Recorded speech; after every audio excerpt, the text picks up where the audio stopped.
And talking about standing up for principles, the wealthiest countries in the world are often considered guardians of the planet. That's a tag they've given themselves. Class monitors. But we know how much damage they've done with their emissions. They're responsible for climate change. Smaller countries who face an existential threat are leading the climate change fight. Case in point, Chile. Chile is rewriting its constitution to combat climate change. What changes are being considered? Our next report tells you about Chile's plans. This is Chile's Atacama. It's the driest desert in the world.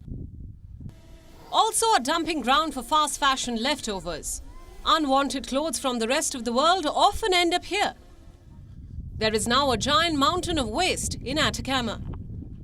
Chemicals from these clothes are slowly seeping into Chile's environment. This mountain represents a crisis for Chile. It is one of the many things that's destroying the country's ecology. Chile believes that it is facing a climate and ecological emergency, and it is making sweeping changes to deal with the crisis. 155 Chileans are now rewriting the country's constitution. Their priority is to protect the climate and Chile's ecology. The constitution is expected to address the most pressing challenges, such as should mining be regulated in Chile, should nature have rights, and which local communities must have a say in environmental issues.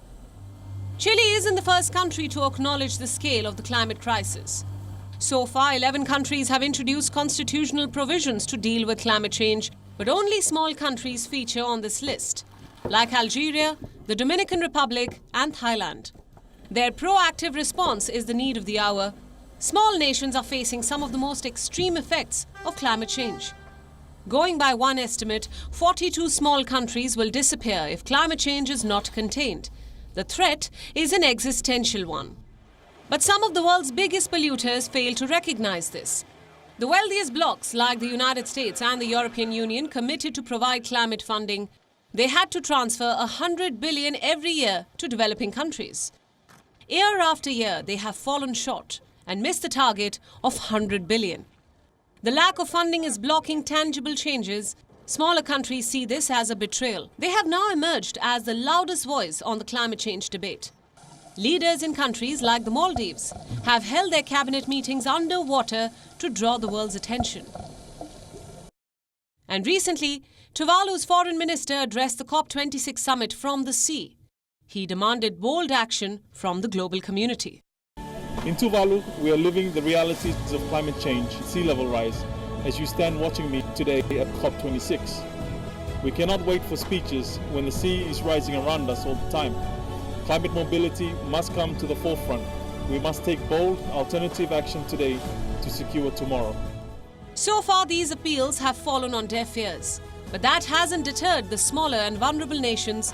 They continue fighting the good fight against climate change. Bureau Report, WION World is One. WION is now available in your country. Download the app now and get all the news on the move.